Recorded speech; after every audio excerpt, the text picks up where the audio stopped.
Sir କଣ ପରିଚୟଟା? ମୋ ନା କୃଷ୍ଣଚନ୍ଦ୍ର ମାହାତ।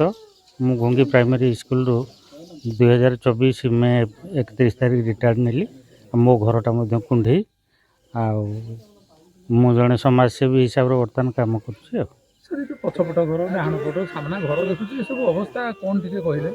ଆଜ୍ଞା, ଏ ତ ଭାରି ଦୟନୀୟ, ଦେଖିଲେ ଦୁଃଖ ଲାଗୁଛି ଯେ ଲୋକ ବର୍ତ୍ତମାନ ସମୟରେ ବି ଯେ 80 ବର୍ଷ ସ୍ୱାଧୀନତା ପରେ ବି ଲୋକ କେଉଁ ଭଳିଆ ଅବସ୍ଥାରେ ରହିଛନ୍ତି ତାକୁ ଦେଖିଲେ ଆମକୁ ବି ଦୁଃଖ ଲାଗୁଛି।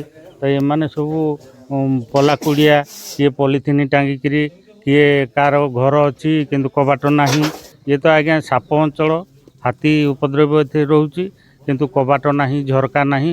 ବହୁତ ଅବସ୍ଥାରେ ଲୋକମାନେ ଏଠି ରହୁଛନ୍ତି। ଘର ସନ୍ତେଇ ଯାଉଛି।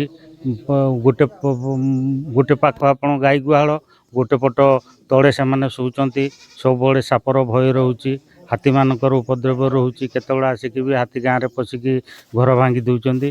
ତେଣୁ ସରକାରଙ୍କୁ ନିବେଦନ, ଯଦି ଏଇ ଦୁଃଖୀ ଗରିବ ଲୋକଙ୍କ ପାଇଁ ମୁଣ୍ଡ ଗୁଞ୍ଜିବା ପାଇଁ ଯଦି ଗୋଟେ ଚାଳ ହେଇପାରନ୍ତା କିମ୍ବା ସରକାରଙ୍କର ସାହାଯ୍ୟ ମିଳନ୍ତା ତାହେଲେ ବହୁତ ଭଲ ହୁଅନ୍ତା। ସାର୍ କ'ଣ ପରିଚୟଟା? ମୋ ନାଁ କ'ଣ? ଏଇ ଗାଁ ନାଁ କ'ଣ? ସୁନାଦି ଗାଁ ନାଁ କୁଣ୍ଡେଇ। ଆଚ୍ଛା, କ'ଣ ହେଇଛି? ଯେଉଁ ପଛପଟ ଘର ଦେଖୁଛୁ, ସାମ୍ନା ଘର, କ'ଣ ଟିକେ କହିଲ? ଭାଙ୍ଗି ଯାଇଛି। ଆଉ କ'ଣ ଏମିତି ହେଇଛି? ଭାଙ୍ଗିଛି କ'ଣ ପାଇଁ? କ'ଣ ହେଲା? ବର୍ଷା ଦେଇକିରି ଖାଟକା ପଚିଗଲା, ଭାଙ୍ଗିଗଲା। ଘର ନେଇକି ଆପ୍ଲାଏ କରିଥିଲ?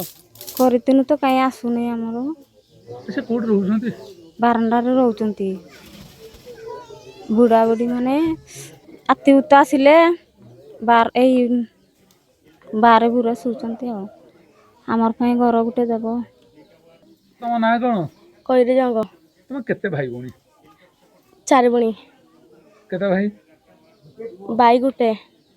ସେ କ'ଣ ତମ ବାପା ମା କ'ଣ କରନ୍ତି?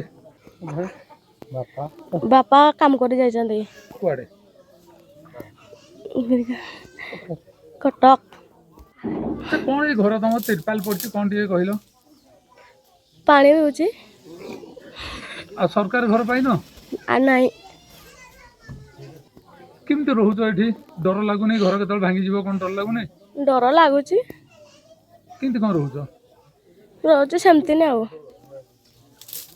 ଦେଖନ୍ତୁ, ଆପଣମାନଙ୍କ ସୂତ୍ରରୁ ଆମକୁ ଯେଉଁ ଖବର ମିଳିଲା, ଆମେ କୁଣ୍ଢେଇ ଗାଁ ଯେହେତୁ ଜନଜାତି ପ୍ରଧାନ ଗାଁ ଅଛି, ସେ ଗାଁରେ ଆମେ ଆଗରୁ ଜନ୍ମନ ଯୋଜନାରେ ତାଙ୍କୁ ଘର ଦିଆହେଇଥିଲା। ସେ ଗାଁରେ ବହୁ ଜଣ ହିତାଧିକାରୀଙ୍କୁ ଦିଆହେଇଛି।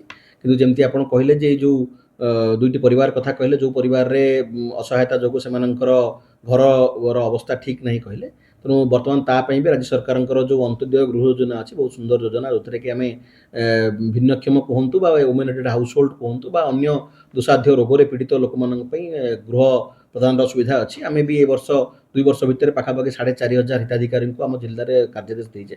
ତେବେ ସେଇ ଯୋଜନାରେ ଆମେ ବର୍ତ୍ତମାନ ବିଭାଗୀୟ ଯେଉଁ ଆମ ଅଧିକାରୀ ବ୍ଲକ ସ୍ତରୀୟ ଅଛନ୍ତି ସେମାନଙ୍କୁ ଆମେ ଚେଷ୍ଟା କରିବା ସେମାନଙ୍କ ଦ୍ୱାରା ଇନକ୍ୱାରି କରିକି ଶୀଘ୍ର ତାଙ୍କୁ ଆମେ ଘର ପ୍ରଦାନ କରିପାରିବା ତାଙ୍କ ନୂଆ ଅନ୍ତର୍ଜୟ ଗୃହ ଯୋଜନା ମାଧ୍ୟମରେ।